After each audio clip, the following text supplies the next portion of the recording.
আমি আপনার একটা রান আমার জানবো না, 3-4 বলছি ঠিক আছে, লেগ পিস করে তোমাকে দেবো, আগে হনুমানটা দেবো।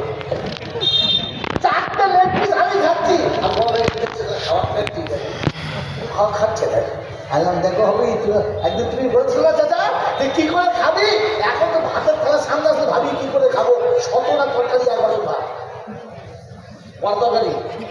মাছটা দেখেছে, মাথা খুলে যাবে, এতগুলো তরকারি খাই খুলে মর যাবে।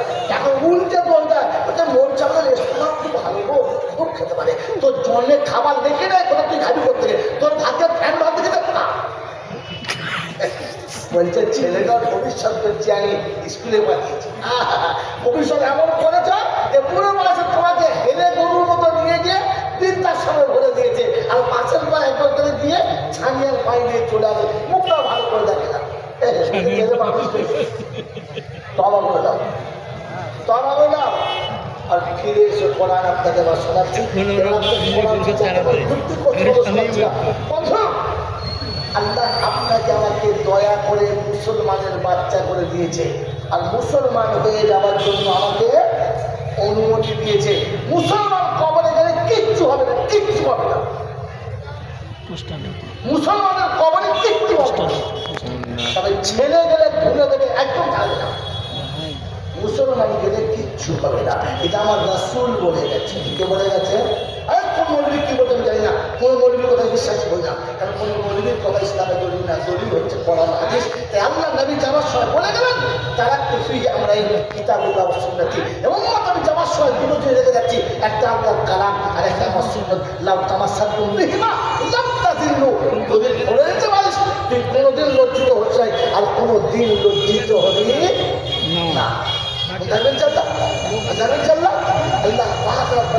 শোনাচ্ছে তোকে মুসলমান হয়ে আসতে হবে। বলেন যাবো ইনশাআল্লাহ, চেষ্টা করবে ইনশাআল্লাহ, আমরা চেষ্টা করতে পারি, হবে কিনা আল্লাহ জানে, চেষ্টা করতে পারি, কি চেষ্টা করবেন ইনশাআল্লাহ, করবেন ইনশাআল্লাহ। কোরআন সচিবাল্লাযীনা আমানু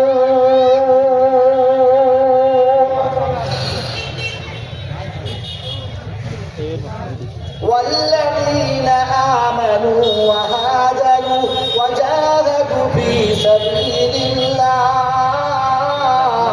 والذين آووا ونصروا أولئك هم المؤمنون حقا لهم مغفرة ورزق كريم। কোরআন শরীফের পারা নাম্বার 10, সূরার নাম সূরা আনফাল, আয়াত নাম্বার 74, 74 নম্বর আয়াতে বাদিকের পৃষ্ঠার মিডল পয়েন্টের নিচেতে আল্লাহ পাক বলেন ওয়াল্লাযীনা আমানু ওয়া হাজারু ওয়া জাহাদু ফি সাবিলিল্লাহ ওয়াল্লাযীনা আওয়াউ ওয়া নাসারু উলাইকা হুমুল মুমিনুনা হাক্কা। ওরা ঈমানদার, ওরা হলো ঈমানদার।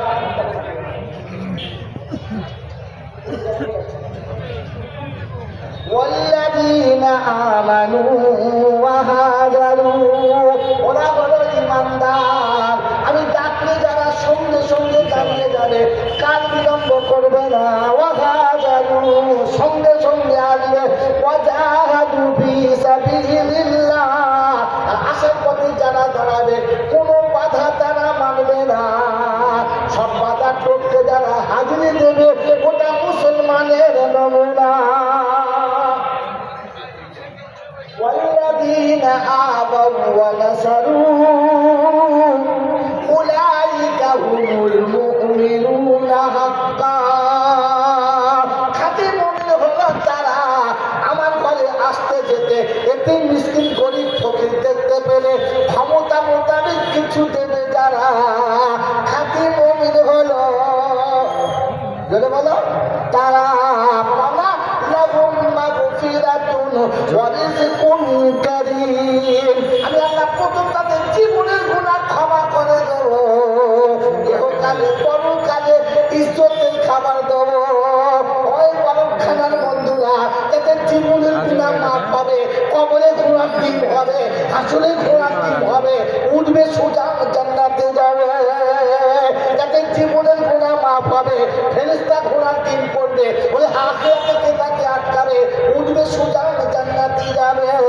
ওই আল্লাহ কোথাকার লোক হবে, মুর্শিদাবাদের হবে না, বর্ধমানের হবে, কালো কালো মাল হবে না, সাদা সাদা মাল হবে। এখন তো সাদা মাল চাপবে,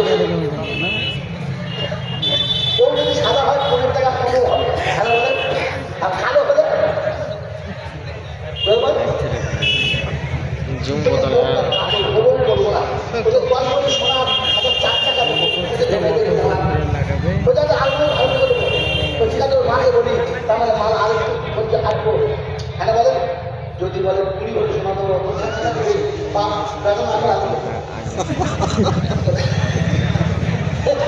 তোমাদের মাল আছে না, আমাদের কি আছে খবর আছে, কি বলেন কি বাবাজি? কোরআন বলছে মান আমিলা সালিহান মিন যাকারিন আও উনসা ওয়া হুয়া মুমিনুন ফালানুহইয়ান্নাহু হায়াতান তাইয়্যিবা ওয়া লানাজজিয়ান্নাহুম আজরাহুম বিআহসানি মা কানু ইয়ামালুন। কোরআন শরীফের পারা নাম্বার 14, সূরার নাম সূরা নাহাল, আয়াত নাম্বার 94, 94 নম্বর আয়াতে ডান দিকের পৃষ্ঠার নিচে থেকে 5টা লাইনের উপরে আল্লাহ পাক সুখে মান আমিলা সালিহান মিন যাকারিন আও উনসা ওয়া হুয়া মুমিনুন ফালানুহইয়ান্নাহু হায়াতান তাইয়্যিবা। ভালো কাজ যারা করবে, ভালো কাজ যারা করবে, সাদা কিংবা কালো হবে, নারী কিংবা পুরুষ হবে, বাঙালি কি বিহারি হবে, আরবি আজামি হবে, গেরা হবে না লম্বা হবে, শিক্ষিত হবে না মূর্খ হবে, শহর হবে না দেহাতের হবে, সব কিছু দেখবো না। ইমান যদি থাকে ওপার হয়ে যাবে, ওকে কেউ আটকাতে পারবে না। শুধু ইমান শব্দ আল্লাহ কি হায়াতান তাইয়্যিবা, জীবিত মনের মতো মুখ তুলে কথা বলবে না, ছেলেদের মনের মতো বাপেরা